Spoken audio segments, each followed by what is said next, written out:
Under the soft canopy of pine and oak, nestled between the undisturbed curves of the hillside, stood a modest house clad in faded cedar siding, set back from the gravel road just enough to feel like a world apart. The land wasn't grand, but it was private. Bought in cash, no mortgage, no neighbors within spitting distance, and, most importantly, no obligations to the growing web of neighborhood oversight that had begun to creep into the surrounding developments. The man who lived there, Samuel Harris, had chosen the location for exactly that reason. No noise, no HOA meetings, no over-polished sidewalks with smiling strangers pretending to care about lawn height or mailbox color. Just space, raw, uneven, and entirely his. Inside the house, the air carried a smell of beeswax and varnish. Wooden parts of half-assembled harpsichords and violins were scattered across workbenches, an organized chaos born from Sam's lifelong obsession with restoring classical instruments. Some of them would never make a sound again. Others would end up worth thousands. It was the kind of craft that rewarded patience and punished carelessness, and Sam had more of the former than he liked to admit. He had built this place with his own hands, installed every beam, laid every tile. Not to prove anything, but because he couldn't trust anyone else to get it right. His wife, June, lived with him there. She hadn't walked in 10 years. A freak diving accident had left her paralyzed from the waist down, though she rarely spoke of it, and Sam never asked. Their life had settled into a rhythm. Mornings with black coffee and silence, afternoons filled with the hum of sanders and saws, evenings spent with old jazz records and the familiar sound of June sketching on textured paper. No pretense, no need for conversation unless it mattered. They loved each other the way only people who had endured isolation together could. But things had begun to change around them. In the last 2 years, the surrounding woods were slowly replaced by uniform rows of beige homes and identical fences. New roads were carved through the hills like scars. Children screamed at trampolines installed where deer once roamed. And with that expansion came the inevitable, the appearance of a homeowner association, some voluntary collective that eventually became mandatory. Sam had ignored the flyers, the surveys, the invitations to join. His land, as defined by an ironclad deed, was out of jurisdiction. No dues, no oversight. That was how it was when he bought it, and that's how it was supposed to stay. But lately, odd things had begun happening. First, it was the blue and white signs posted at the entrance of the new development roads. Neighborhood patrolled by HOA security. Then came the subtle changes in language. Memos posted at nearby trailheads using phrases like community guidelines. Apply to all adjacent properties. The implication was quiet, but unmistakable. Then, last week, Sam had seen 2 unfamiliar SUVs idling at the bottom of his drive. He'd watched from the porch, arms crossed, as men in khaki uniforms consulted tablets and then drove off without approaching. No badges, no conversation. And now, this morning, something new. A small metal plaque drilled into the wood at the base of their mailbox, not more than a few inches wide, bearing only a serial number and the letters HOA-CMZ.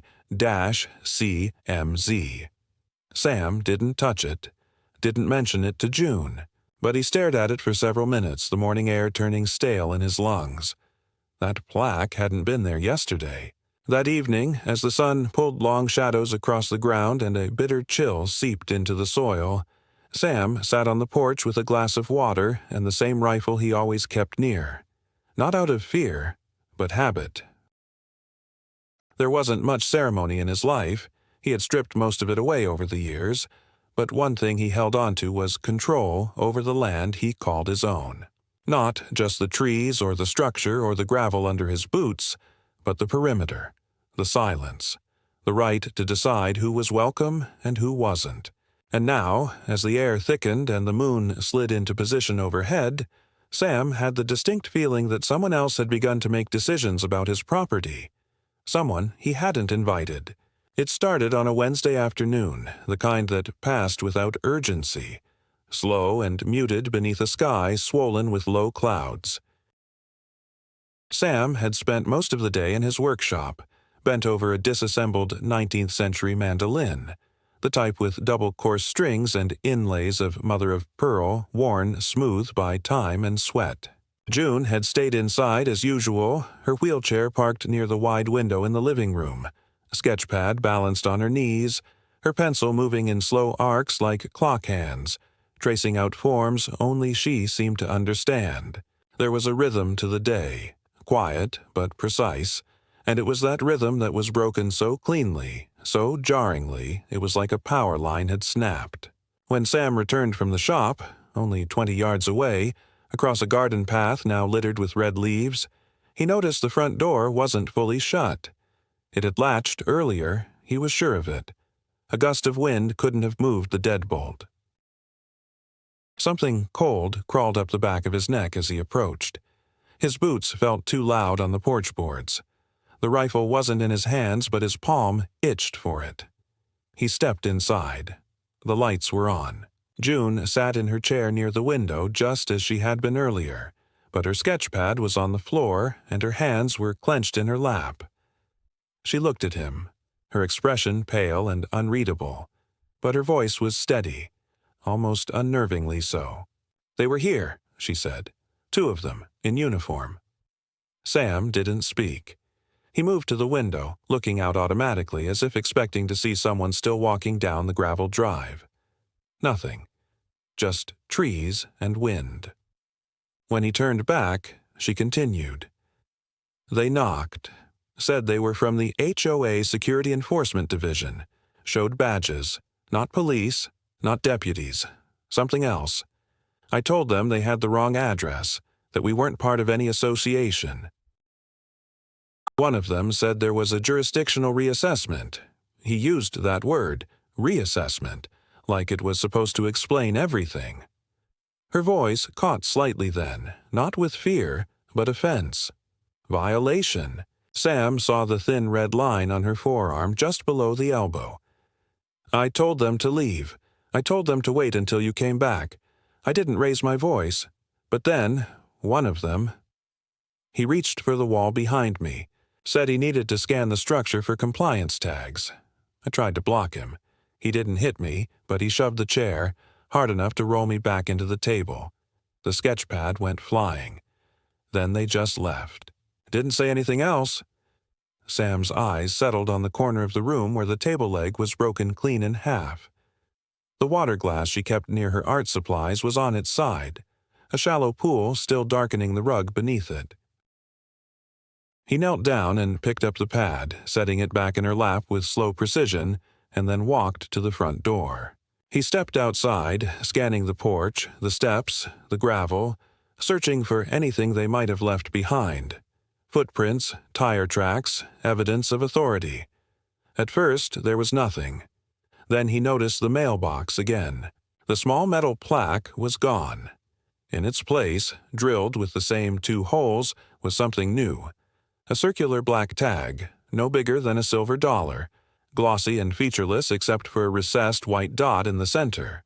Sam reached for it but stopped short. Instead, he went back inside, opened the old steel cabinet beside the door, and pulled out the rifle. Not because he planned to use it, but because the weight of it grounded him.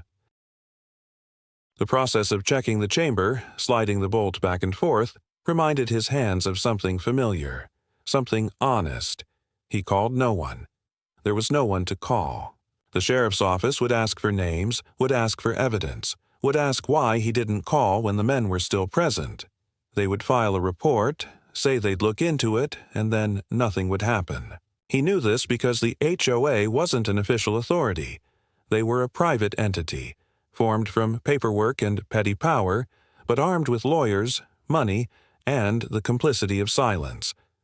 There were no patrol cars, no dispatch logs, no oversight. Only uniforms, rented credibility, and the arrogance to believe that no one would push back. That night, Sam sat awake long after June had fallen asleep. She had said she was fine, and he believed her. She had learned to endure far worse. But there was a weight in her silence that didn't lift. She hadn't asked him to do anything. That was what struck him most. She hadn't said, "Report them." She hadn't said, "You should be angry." She had simply described what happened and waited. She knew him well enough to know that the waiting was the spark. At around 2 in the morning, a motion light flicked on near the edge of the woods. Sam stood and went to the window, peering out through the blinds. There was nothing at first, just the beam of artificial light cutting through the trees, brightening the mist. But then, very faintly, a flicker of movement. Low, careful, fast, like someone crouched, someone watching. He stared for nearly 10 minutes, but saw nothing more. In the morning, he walked the perimeter of the house. On the eastern edge, just behind the old woodshed, he found fresh tracks. Boot prints, not deep but distinct. Someone had walked there recently and deliberately. And near the base of the shed wall, leaning against the rotted wood, was a small plastic cone with a barcode and the letters HOA in black stencil. He didn't bring it inside. He didn't even touch it. He stood there for a while, rifle slung over his shoulder, listening. Not for voices or cars or phones, but for a shift in the air. That moment when you realize you're no longer alone on your land, even if you can't yet prove it. The days that followed unfolded in quiet layers of unease, a tension so subtle and insidious that it took on the quality of background noise, never loud enough to confront directly, but constant, like the hum of faulty wiring just behind the wall. Sam didn't speak much, not to June and not to himself. His thoughts had begun to stack up inside him, wordless and heavy like wood left to dry in the sun, rigid, slow burning. June, for her part, had returned to her sketches, but with less energy, less movement in the lines. Her hands hovered more often than they drew, and the finished pages were increasingly blank, as if what needed saying no longer had a shape. Sam had started patrolling the property 3 times a day, not because he expected to find anyone, but because he wanted whoever was watching to know that he was watching back. He made a point of walking the full boundary, past the tree line, behind the garden shed, around the workshop, and down to the southern fence that marked the official end of his land. It was during one of these walks, late on a Friday afternoon, that he noticed the sound. Not movement, not breathing, but a low, mechanical whirring, steady and soft, like the internal workings of a quiet machine. It came from the base of the fence where the underbrush was thickest. Sam pushed back the brambles and saw it. A black cylinder the size of a flashlight, buried halfway in the dirt, with a small blinking light at the end. It wasn't something he had placed. It wasn't something that belonged. He didn't touch it, didn't speak. He just stood there for a moment, the sound of his pulse syncing with the blinking. Then he walked away. By the time he returned with a shovel and a thick canvas bag, the device was gone. That night, a white van idled at the far end of the road for nearly an hour. Sam saw it from the porch. No lights on inside, no logos, no movement, just sitting there, engine running, parked beside the cluster of mailboxes that service the newer homes down the hill. He didn't go down, didn't call anyone, didn't lift his rifle. He just waited. Eventually the van turned and left, but the exhaust lingered in the air like a warning. The next morning, the gravel leading up to the house had been disturbed. It wasn't just tire tracks. There were impressions. Small, triangular, like metal stakes had been driven briefly into the ground and then removed. The mailbox was ajar, not broken, not vandalized, just slightly open with a single paper inside. No envelope, no stamp, no header. Just a folded sheet, typed in large font, center aligned. Your property is subject to Phase 1 adaptation. Unregistered infrastructure will be surveyed. Non-compliance indicates hostility. That was it. No signature, no organization, not even the familiar HOA logo. Sam crushed the paper in his hand, not with anger but with a kind of focused disgust, and walked back inside. June didn't ask about it. but she noticed the dust on his boots and the slight tremor in his left hand. She reached for him as he passed, didn't say anything, just brushed her fingers against his arm. It was enough. He nodded once and went to his tools. That afternoon, Sam dug into the workshop's floor. The slab had been poured years ago, thick concrete laid by hand, no space beneath it. But he had always left one corner unfinished. A deliberate decision born out of a strange old superstition. Always leave one piece of your home unfinished, to remind the world you're still working. In that space he buried a case. Waterproof, reinforced, sealed tight. Inside it, he placed a map of the property, a spare phone with no SIM, a digital recorder, 2 flash drives, and a note written in his own careful hand. If you're reading this, they got past the porch. Then he resealed the patch and marked it in his mind, just in case. That evening they returned. Not the white van, not the SUVs. This time it was on foot. Sam saw them from the window. 2 figures, not running, not sneaking, but walking steadily up the drive as if they had every right. No uniforms, no insignia. One of them carried a clipboard.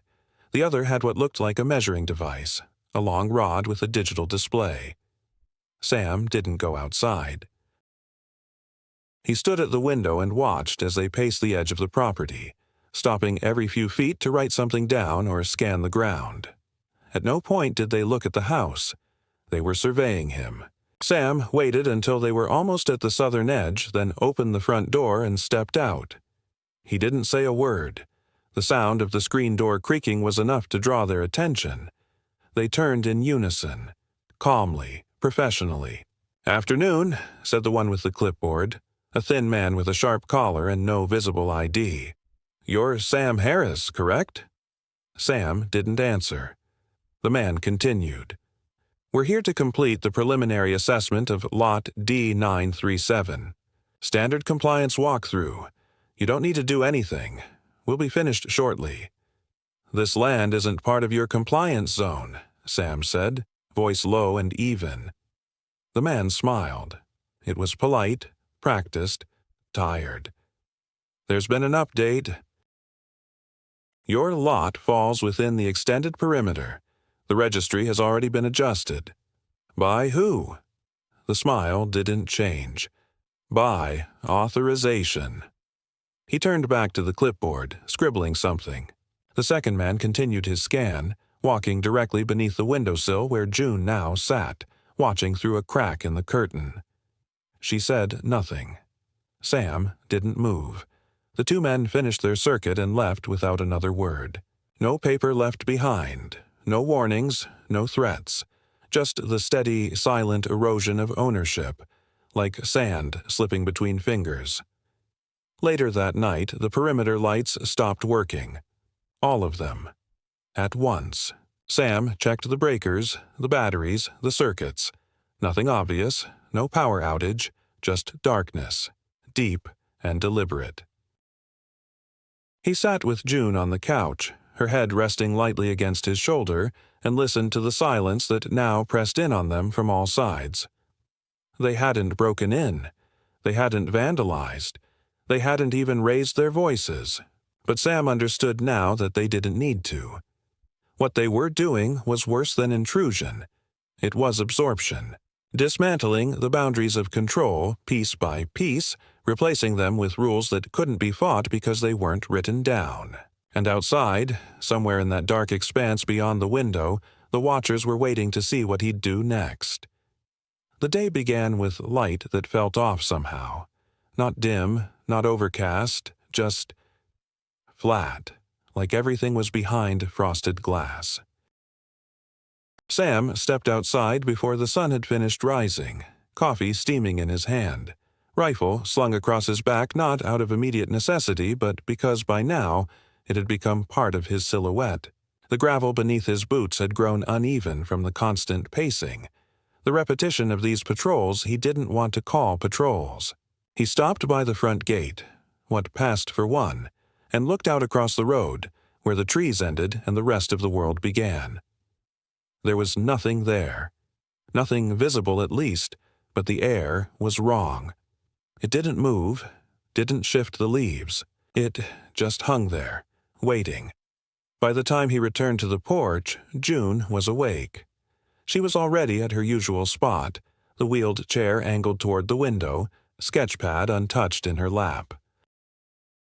The lines around her mouth had deepened, and the usual quiet focus in her eyes had turned guarded. Sam watched her for a moment without speaking.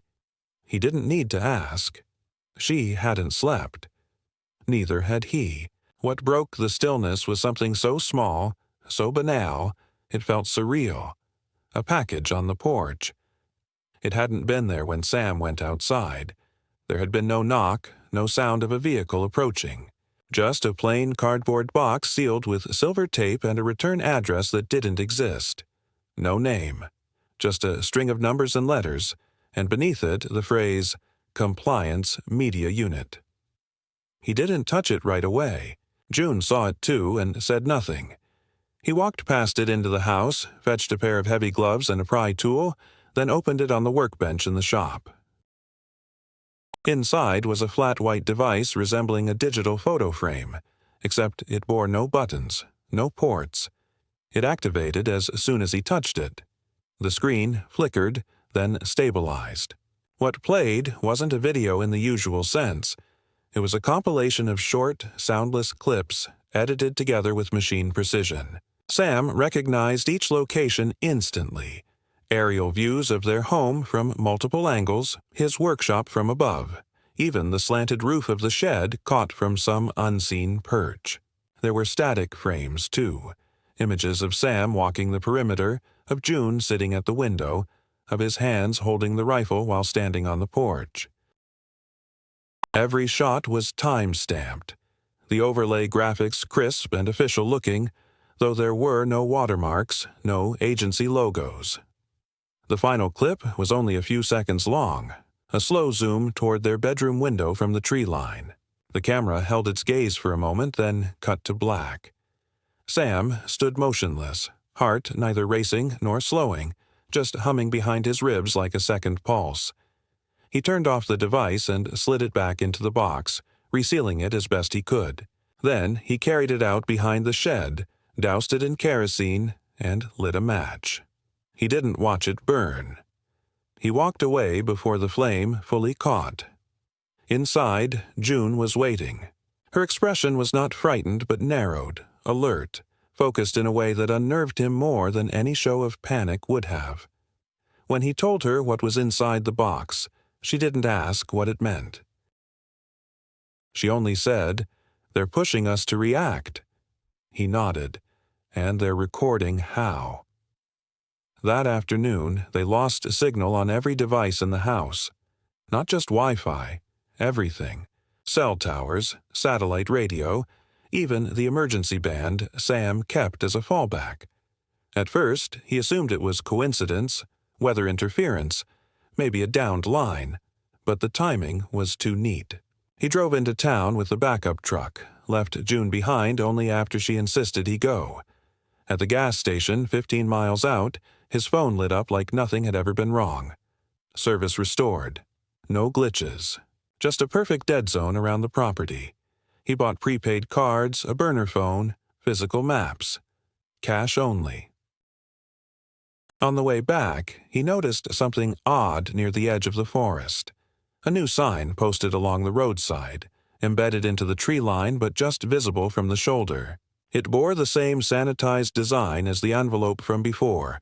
Clean fonts, empty language. The sign read, "Buffer zone, under structural assessment, do not alter." There were no warnings, no trespassing in red, nothing legally binding. But the authority it carried wasn't in what it said. It was in how absolutely it ignored the need to explain.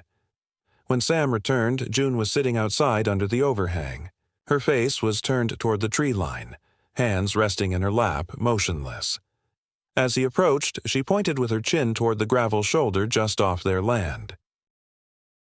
There, half buried in the dirt, was a triangular object, dull black and protruding slightly from the earth like the fin of some mechanical animal. Sam knelt beside it, brushed the dirt away slowly. It wasn't a weapon. It was a transmitter. Small, industrial, low profile, the type used in embedded surveillance arrays. He didn't try to remove it. Not yet. He went back to the shed and retrieved a folding mirror, then positioned it behind the device to view it from an offset angle. The transmitter had a tiny light visible only from the side. It blinked in a slow, even rhythm, once every 6 seconds. Pulse. Pulse. Pulse. Sam didn't sleep that night. June tried, or at least pretended to. He stayed on the porch, wrapped in a thick coat, his rifle across his knees. The lights still didn't work. The woods stayed silent.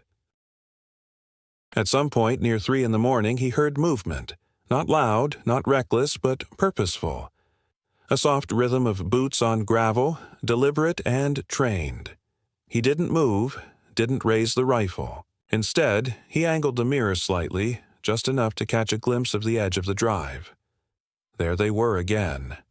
2 of them, same height as before, same posture. Not the same men. These moved differently. One paused, tapped the other on the shoulder, and pointed to the roof line. They didn't shine lights, didn't speak. After a minute, they turned and walked off toward the woods. Sam waited for the snap of a twig, the hiss of radio static, anything, but they moved like phantoms, barely leaving a trace. The next morning, a letter was pinned to the door, not in the mailbox, not slid under the door. Pinned, like a note on a bulletin board. It wasn't paper either. It was a sheet of thin metallic plastic printed with thermal ink. No return address, no contact information. The text was formatted like an invoice. External Adaptation Notice.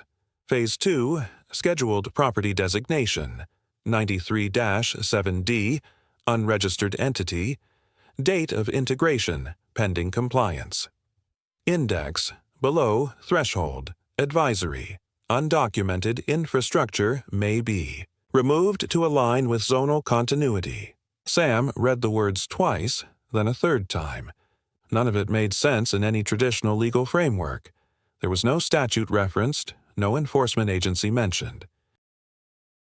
Just language engineered to sound like authority, terms that mimicked legality but dissolved under scrutiny. He showed it to June. She ran her fingers over the surface as if testing the texture for some hidden message, and then quietly said, "They're not threatening us anymore. They're informing us, like we've already agreed." Sam didn't respond. There was nothing to say. That afternoon, the first drone appeared, low, silent, unbranded. It hovered for 2 full minutes over the shed before retreating, disappearing behind the trees as if it had never been there at all. Sam didn't try to shoot it down. He didn't even aim. He just watched it, watched the way it moved. Not erratic, not human. It didn't search. It confirmed. That night, when he went to lock the workshop, he found the door ajar. The inside was undisturbed, but in the center of the floor lay a single object. A hexagonal bolt wrapped in the paper tape, the kind used to seal evidence bags. There was no label, just a line of text printed around the head of the bolt. "You are within." And for the first time since all of this began, Sam felt something he hadn't allowed himself to feel. Something dangerous. Not fear, not anger, but the awareness that he was no longer defending his home. He was standing inside someone else's system, one that had already mapped every step he'd taken, one that had let him resist, not because they couldn't stop him, but because they were still measuring how far he would go. The weather turned the next day. Not dramatically.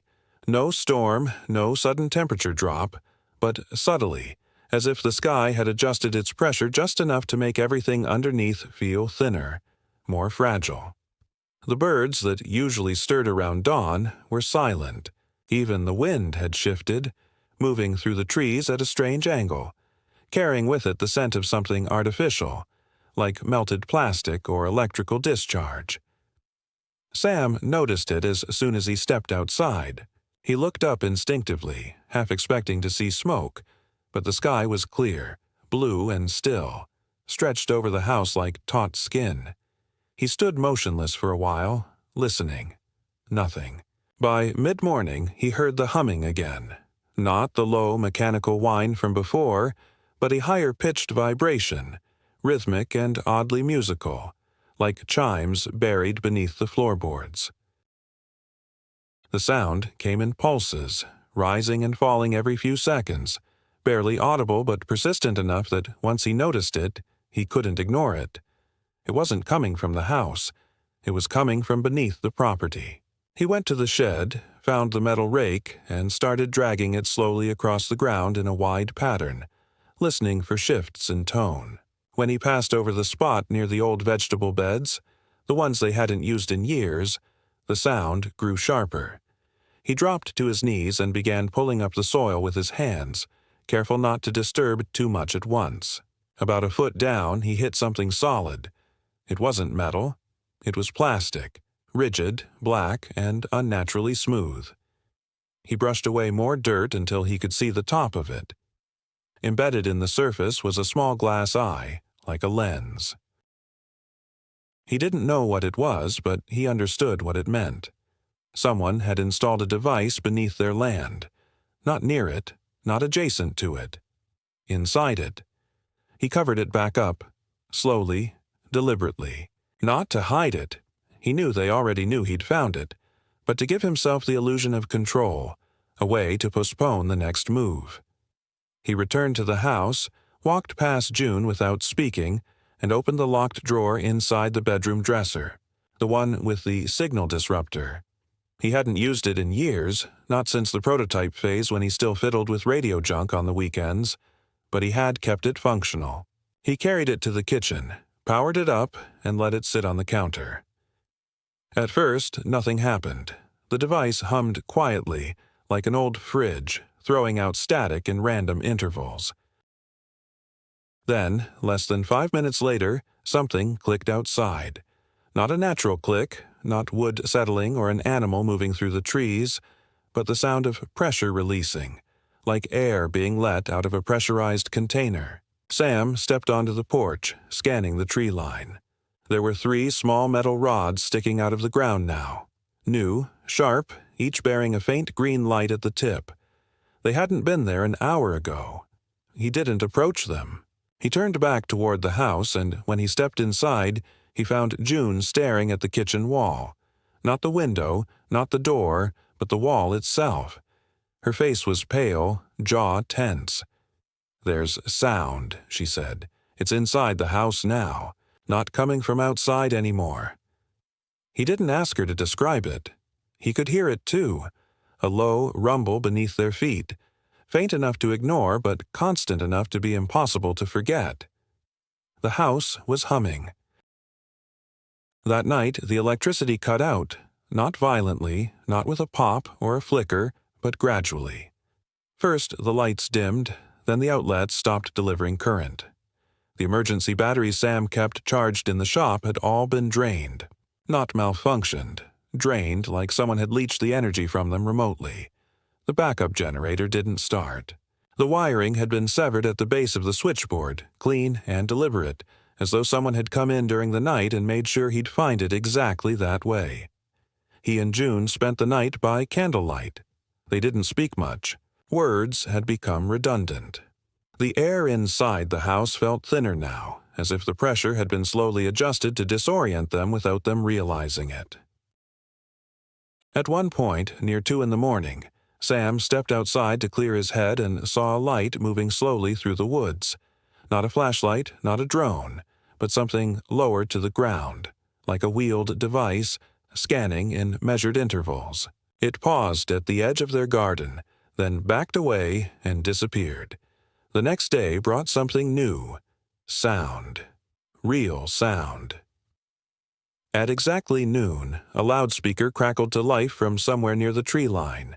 It didn't announce itself, didn't identify the source. A single voice spoke, male, neutral, and eerily calm. Phase 2 operations are in progress. Structural variance has been recorded. Non-compliant modifications must be returned to original zoning parameters. Unregistered occupants are advised to comply. That was all. It repeated every hour on the hour for the next 12 hours, and then, just as suddenly, it stopped. No message after midnight. Just silence. The following morning, the first physical modification was waiting for them. Where their driveway had once met the gravel road, there was now a barrier. 2 metal posts driven into the ground, connected by a heavy horizontal bar with the words, "Authorized Entry Only," etched across its length. It wasn't locked, it wasn't guarded. But it was there, and its presence spoke louder than any lock could. Sam didn't remove it. Not yet. He stood beside it for a long time, memorizing its shape, its positioning, the type of bolts used. It was industrial grade, the kind used in municipal installations. Someone had brought it in with equipment. Someone had drilled it in under cover of night. This wasn't just about surveillance anymore. It was construction. When he returned to the house, June was waiting with a sheet of paper. She'd been drawing again. Finally. But what she handed him wasn't one of her usual sketches. It was a pattern. A sequence of shapes drawn meticulously in black ink, triangles, circles, angled lines, repeating. "I've seen these," she said. "Not just now, before, in the sound, in the vibration. They're repeating patterns." Sam stared at the page. The symbols weren't letters. They weren't code, at least not in any traditional sense. But there was something deeply familiar about them. They resembled the layout of their land. Not the legal layout, the real one. Paths they walked, places they stood, angles of light through the trees at different times of day. The paper didn't show abstract designs. It showed a system, and at the center of the system, drawn in heavy ink, almost carved into the paper, was the outline of their house. Later that day, someone knocked at the door. Not banged, not pounded. Knocked, 3 times, evenly spaced, polite. Sam answered with the rifle cradled in his arm. The man standing outside didn't flinch. He wore no uniform, no badge, just a gray jacket and black gloves. He didn't smile, didn't scowl. His face was completely neutral. "I'm not here to negotiate," the man said, "only to inform." Sam didn't speak. "You have until the end of the cycle. The system will proceed regardless." "What system?" The man looked at him, not with hostility, but with something far worse, pity.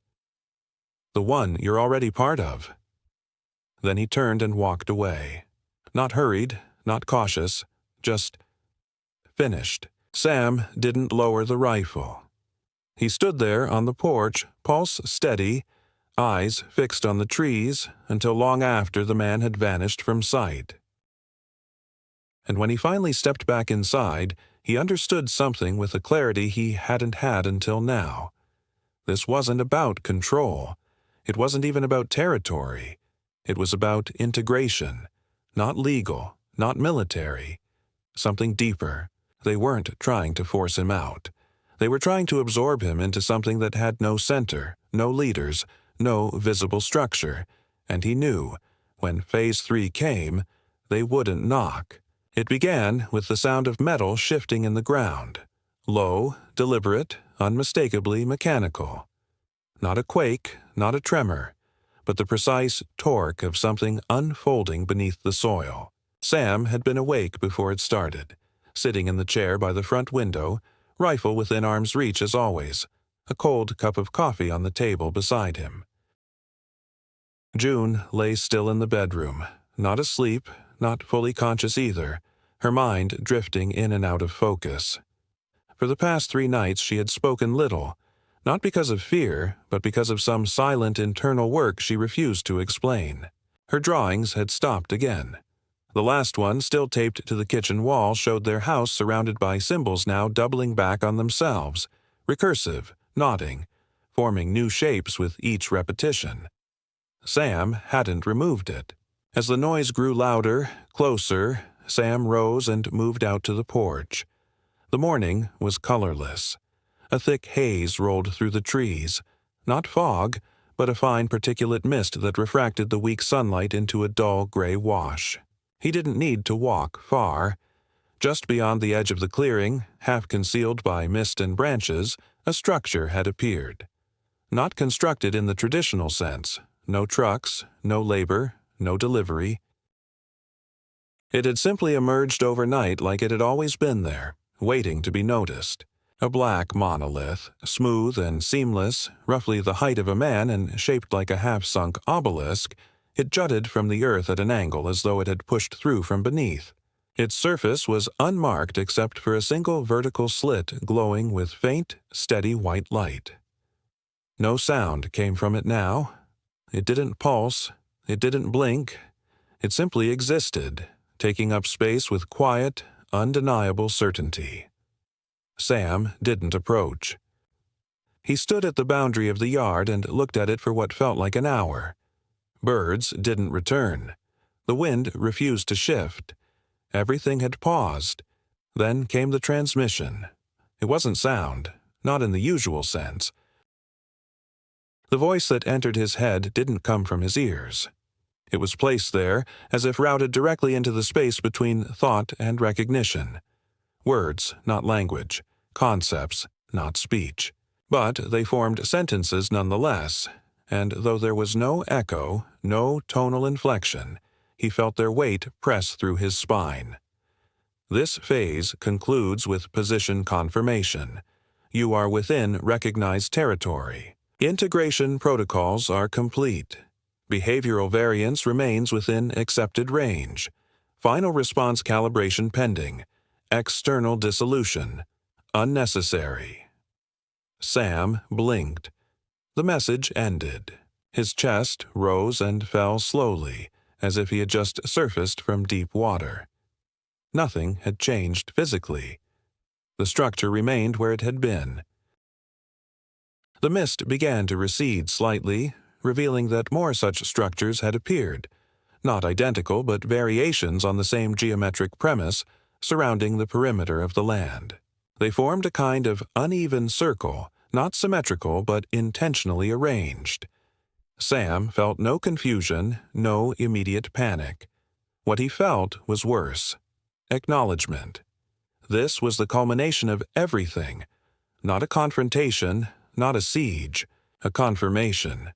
He turned back toward the house, knowing that the moment he crossed the threshold, the final act would begin.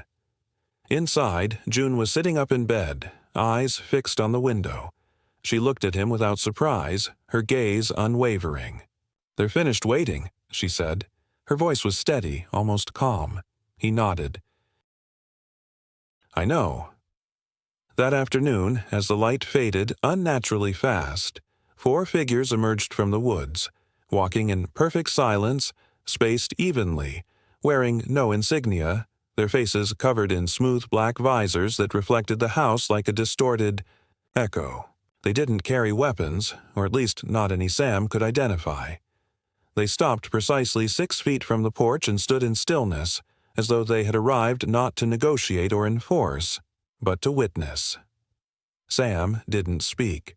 He raised the rifle slowly, not to aim at them, but to hold it, because holding it meant something, even if no one else could understand what. Then, without sound, they turned in unison and walked around the house in a perfect arc, vanishing behind the trees. A moment later, the structure nearest the garden emitted a soft tone, like a tuning fork struck in the distance. June gasped from the bedroom. Sam ran inside. The drawing on the kitchen wall was changing. It shifted before his eyes. Not animated, not digital, but physically warping. The lines were curling, compressing, folding in on themselves as though being rewritten by an unseen hand. The center, the outline of their house, was dissolving. Not disappearing, but integrating into a new pattern. Sam understood, in a way he couldn't articulate, that the house was being absorbed, not destroyed, not erased, but converted into a concept within a structure far larger than any boundary he could comprehend. They hadn't come to take his home. They had come to finalize its place in a system that had no outside. He turned to June, who was now fully awake, staring at the ceiling as if reading a message inscribed there. "They've already mapped us," she whispered. "We're just coordinates now." Sam didn't answer. He didn't need to. He stepped out onto the porch, into the dusk, into the glow of the black structures pulsing softly around him, and stood very still. The air no longer resisted. The wind had returned, soft and warm. The silence was complete, not empty, but full of the sound of something vast unfolding just out of reach. And in that moment, rifle still in his hands, Sam realized that nothing would be taken from them by force, because everything had already been surrendered the moment they thought they were only being watched. Weeks passed, though neither of them kept track. Time had shifted, no longer tethered to clocks or days or the movement of the sun. The structures remained, silent and unchanging, half submerged in the earth like monuments to something not yet explained. The messages stopped. The figures never returned. The barrier at the edge of the road rusted in place, and the air settled into a strange, reverent stillness, as though the land had been rewritten in a language no one was meant to read. Sam no longer patrolled. The rifle stayed inside now, leaned against the wall near the front door, not forgotten but retired, its purpose complete. He spent his days tending to the bones of old instruments, not rebuilding them, just holding them, cleaning them, feeling their weight. June didn't draw any more. She sat often near the window, unmoving but not passive, watching, listening. Sometimes she would say things that made no sense at first, phrases like, "We're between now," or "They've left their shape in us." And Sam wouldn't question her, because he knew better than to search for clarity where clarity no longer applied. The house itself began to change in subtle ways. Certain rooms grew warmer for no reason, others impossibly quiet. Reflections in mirrors no longer matched the room exactly.